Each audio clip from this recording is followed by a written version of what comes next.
Sondheim. Oh my goodness, and it's so perfect for today's talk about soul's play as I wrap up the month of vital signs and passion.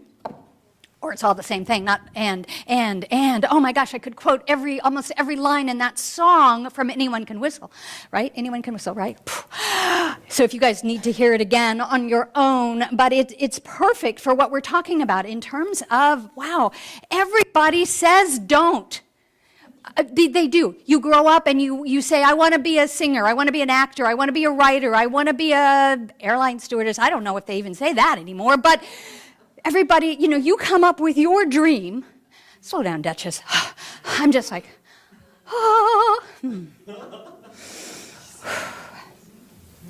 You grow up, you were born with the passion and the fire of God. You truly were. Because, many of the religious teachings talk about God being creator.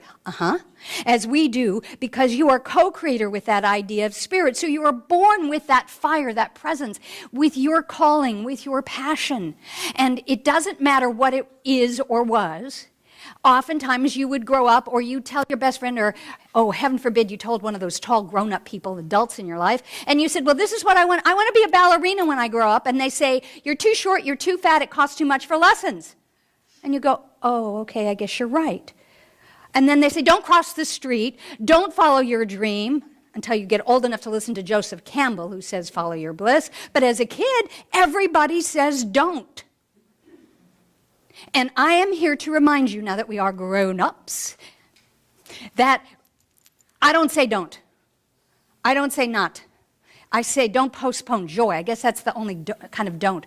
Because your passion has been calling you. The idea that we've been talking about for 2 months with calling and passion is summed up in that song. Everybody has said don't. And that is no reason to not move forward with your calling and your passion today.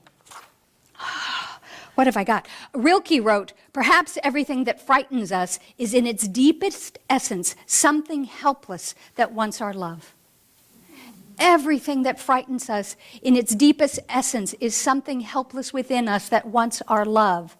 And usually that fear is around us wanting to do something, but we think we can't, or we shouldn't, or someone has said, don't. And so we build up fears about it. And some of us have taken a lot of those ideas, passions, goals, visions, we've put them in boxes. Some of the boxes are very pretty, by the way, and may even have a bow on it. And some of them are one of those like crudded up cardboard things that are mushed and stained and like shoved up in the closet of the garage. And we forget about it. Out of sight, out of mind, they say, until you come to this center where it's like there are no walls. I've said it before, you come here, think outside the box, and if the box is too small or uncomfortable, destroy the box. Get rid of the box. And let the walls fall. And even as the song said, and even what Mr. Lavoie writes in his book, you can do that in small steps. There isn't any of us saying here that if I'm stirring something in you, that you suddenly go, oh my God, I have to go home and like turn my life up 300, is it 360, 380? Well, upside down. You know me with numbers. And then turn that, no, small, incremental steps, day by day, towards building your goal. Now, I'm going to read the quote I've read before, but it is from Mr. Lavoie about his book. My prior book, Callings, is primarily about finding your vocational passion, and the new book, Vital Signs, expands that exploration into the art of living passionately in all areas. Adventure, discovery, creative, self-expression, relationships, service, and spirituality.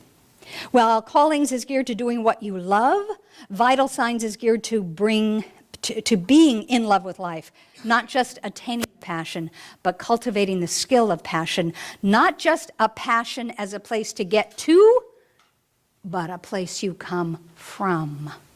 Which to me is exactly what I'm talking about, the intrinsic nature of God that is within you, that it sparkles, that has all of that passion and enthusiasm and fervor within you. You want to come from that to create the outer world to match that. So many things do that. There's an article in this month's Science of Mind magazine. I know we have some left with Deepak on the cover.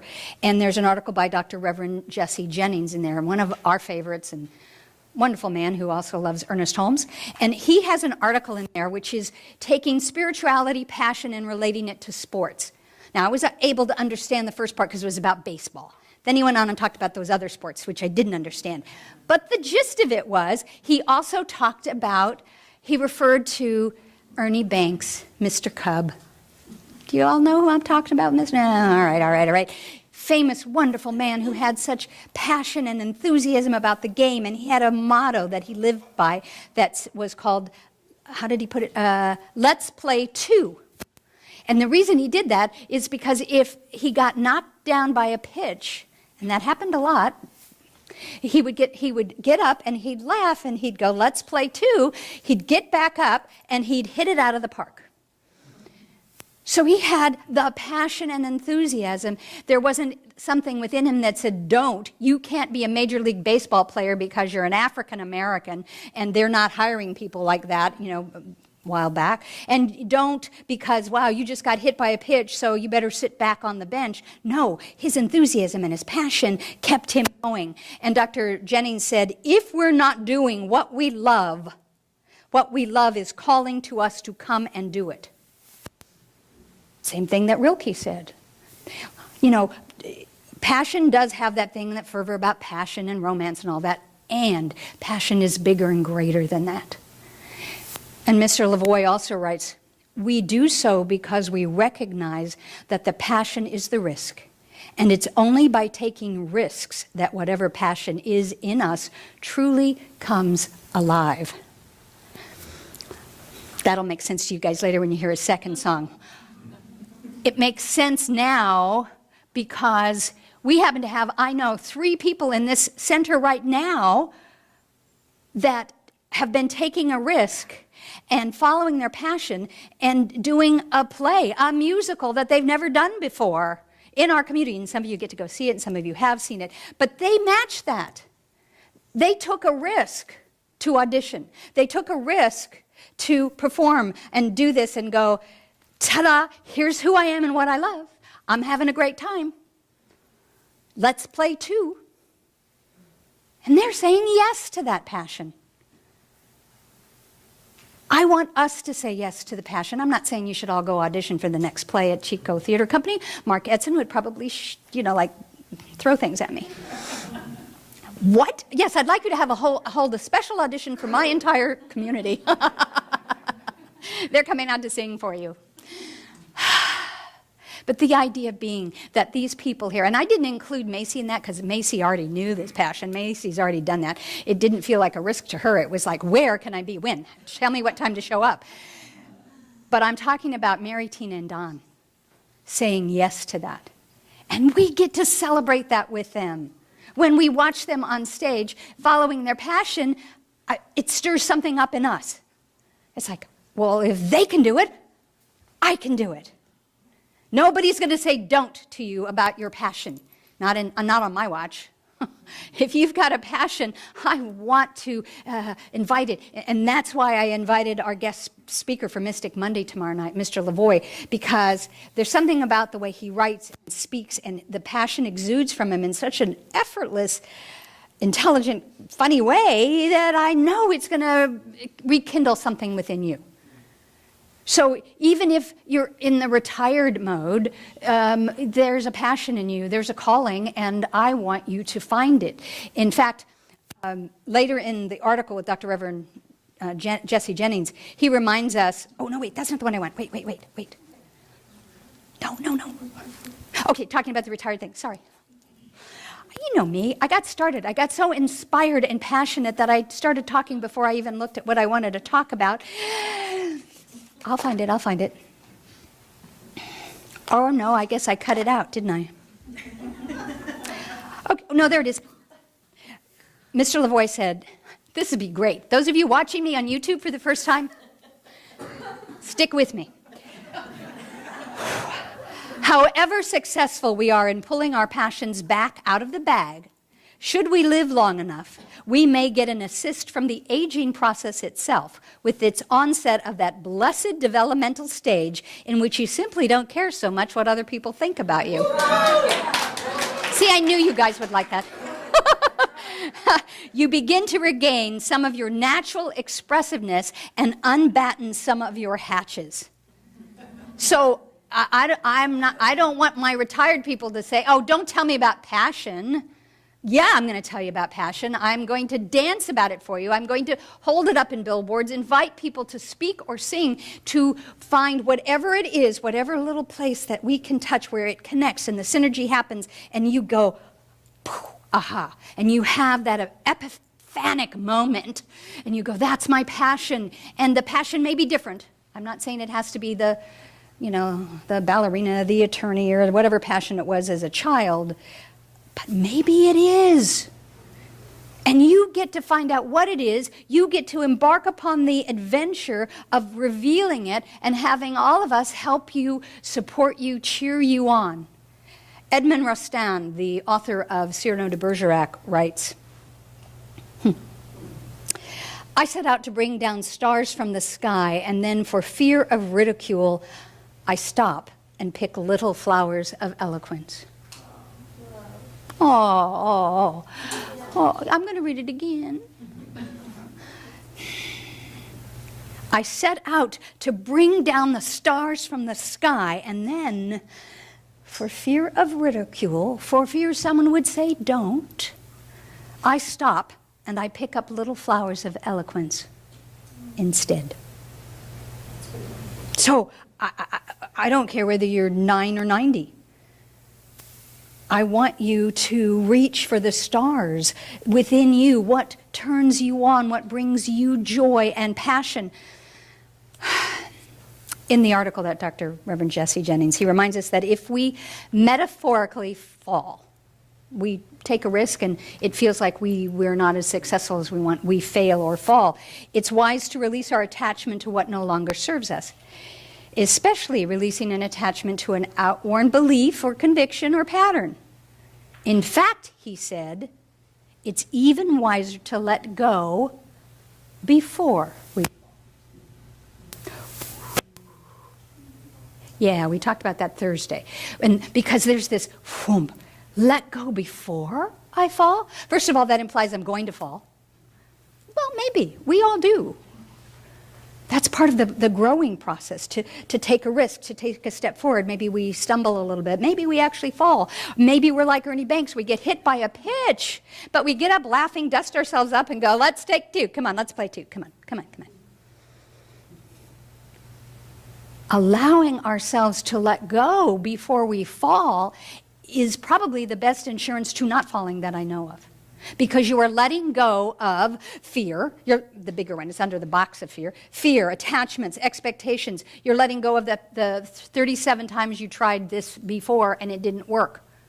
So that's why we hold on, because we're afraid, I did it before, they're looking at me, what if I can't, what if I choke up, what if they don't like it, etc., etc., etc. Let go before you fall. And maybe you don't even have to fall. And then he quotes Alan Watts, the kind of Zen poet, Mr. Watts, who said, I love this, he suggests that we go out of our minds at least once a day. Please, God, don't let the freeze frame on YouTube be that. Don, when you upload that tomorrow, please. But he's saying go out of your mind at least once a day. Well, think about that. Most of you probably had that first reaction that I did was like, go out of your mind. We're religious scientists. Go out of your mind. The little M. Go out of the little mind that says don't, can't, shouldn't, fear. Go out of your mind, which sometimes is a box that we keep ourselves in with all, it's like a box. Sometimes our life is like a box, not a box of chocolates, but a box. Because if it were a box of chocolates, we'd probably stay in there and eat them. Our mind is like a box with wallpaper of all of the past experiences. And maybe one of the walls has stuff on the wall that's all of our awards, you know, all of the certificates and awards and blah, blah, blah. But then there's probably a bigger wall in your box, your house. That's the you didn't, you couldn't, you can't. Do you remember the time in 3rd grade? What about that broken heart? Remember when you got fired? Blah, blah, blah. You probably have a wall of shame. Ooh, that word. But you probably do, somewhere in the box of your mind. So if we can go outside, go crazy, go out of our mind at least once a day, all he's saying is what we talk about in religious science. Go outside of our mind, and we do that in many ways. One way is by getting still, by contemplating, meditating, praying, chanting. We do it sometimes by singing and dancing. People around here know that there are often singing and dancing breaks in the center. Those are during the hours that you're not here. Although people have walked in on me. But it's an opportunity to break outside of the mind that's going, I can't, oh, this is too much. You know, when the Snarkosaurus comes in, you know, when the Snarkosaurus really starts to get you, that's when you know you have to let go before you fall and just go outside of your mind. Go crazy for a little while. Sing, dance, take a walk in nature. Look at the Chico clouds, which are always extraordinary. Do something to shift the negative patterns that are in the mind.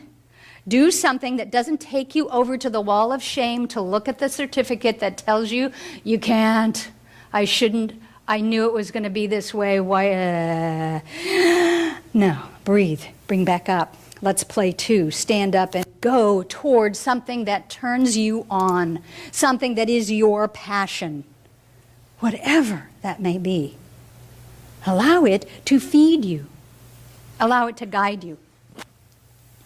Napoleon Hill says, desire is the starting point of all achievement, not a hope, not a wish, but a keen, pulsating desire which transcends everything. A keen, pulsating desire that transcends everything. Desire. I prefer that word to the word want or need. Want has, for me, has kind of like a, I want, you know, gimme, gimme, gimme. It has a greed or a something different about that for me. And I'm not fond of the word need because that puts us in a place of, well, I need that. Otherwise I can't, or I'm less than if I have to, so I need something. I prefer to, I desire, I choose. Think about the power of words. Talk about that often. Mr. Lavoie's book is full of it. That's probably one of the reasons why I love his writing. I mean, it's talk about a box of chocolates. Oh, the words he uses and how he crafts them. Desire, not need, not want. Desire, desire of sire, the Lord, the King, of God, of. That's that connection. When you begin to feel that passion, you know it.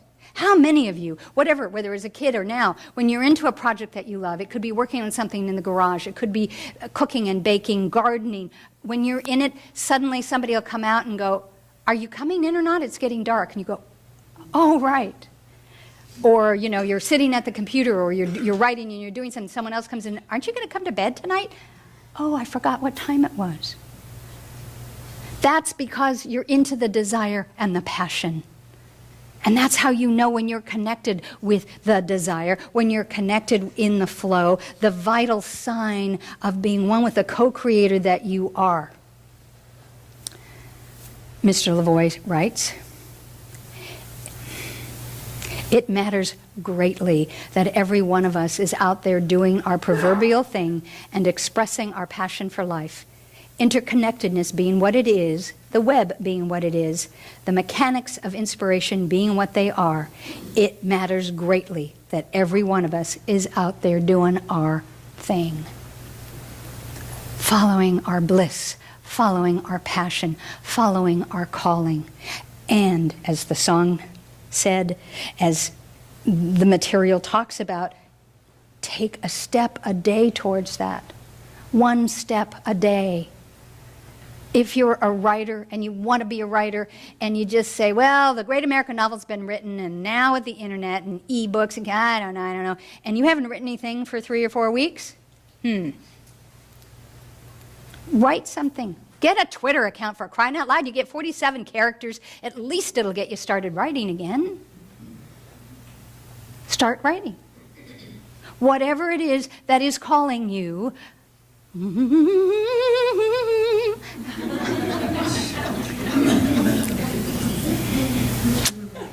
listen. And where I mix the passionate and the literary and all of this stuff with, and the show tunes, with the spirituality for which I am as passionate, is that if I become still, if I use the techniques and skills that we teach and espouse here, then I do indeed hear the still small voice of God within me that calls forth to me and says, yoo-hoo, how about this? Or, remember that special thing you had as a child that you couldn't wait to do in the morning? Oh, find that. Do something towards that every single day. And support other people who are doing that, attempting that, finding their bearings and their balance on the path and the adventure back to passion. It's critical. Passion and purpose are critical for whether it's something that you want to maintain, something you want to attract into your life. Get in touch with that. I'm just going to close with a quote. I used it, I think, last month, and it's been the quote on the end of my email for 2 months in preparation for tomorrow's big event. Oh, and I'm so excited and so passionate. I just have to tell you, I'm like so excited. It sums it up, and we're gonna pray. Because I've said it. You know this. I'm not saying anything new to you. I'm just borrowing eloquent words to inspire you. This very short sentence is from Rachel Snyder. I know not who she is, whether she's a writer, a teacher, a biophysicist, I don't know. I found the quote, and it has been resonating for me ever since. Prove that you were always who you thought you were, not who they said you had to be. Oh, I heard that. Because you may have had a passion, but you had grown-ups, adults, parents, family members, teachers, boyfriends, girlfriends, etc. along the way that said, oh, well, that's lovely, dear. That's fun. That's a cute little hobby. But you really ought to do this. Or you should do that. Be this. It makes more money. Yeah, but. How? Don't do that. Prove that you were always who you thought you were, not who they said you had to be. Let's pray.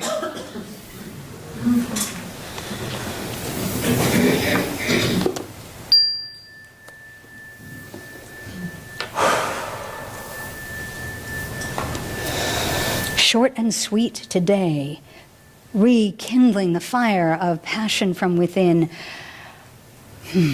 reigniting the sense of desire, the calling. We now move to a sacred space together that has been already established by the meditation or the song or the words or any of that. And if nothing else, just by my invitation right now, that we sit and we be.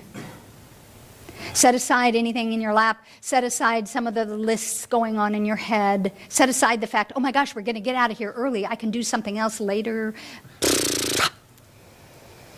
Breathe here, now, fully, deeply, and passionately. Wherever you are on that passion scale, allow the greater idea of the co-creator that you are to connect with the one creator, the infinite mind, that one life, God.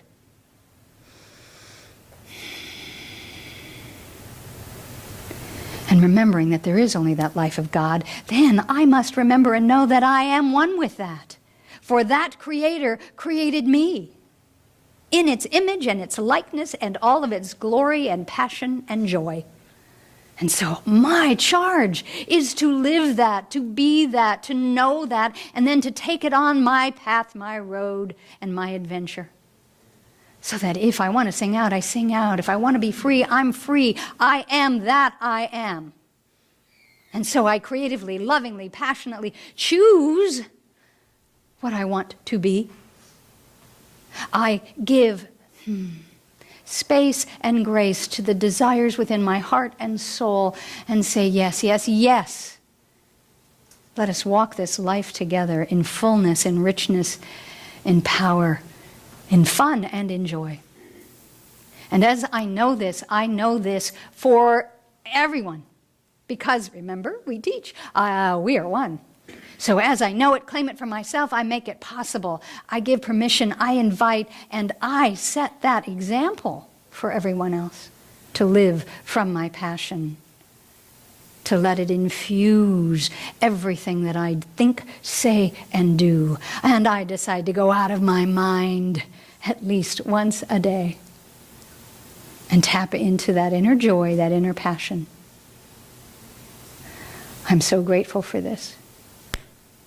I'm so grateful to be this expression of God, to have these reminders, and to do it together in a collective, collaborative, creative community. Mm-hmm. Breathe that in.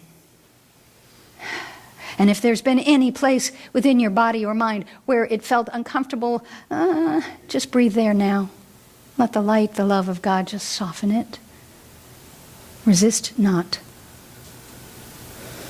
Breathe back in the inspiration of Spirit. Know that we have come together collectively to set this intention. And where two or more are gathered. Power, creation, manifestation, and love. Thank you, Spirit. Thank you, divine and holy presence. For thou art that which I am, and it is good. I now take all of this, I wrap it up, and I breathe it back into Spirit. I release it to God, and I lovingly let it be, and ask that you join me as we say together, and so it is, and so I am, and so we are. Amen. Wow.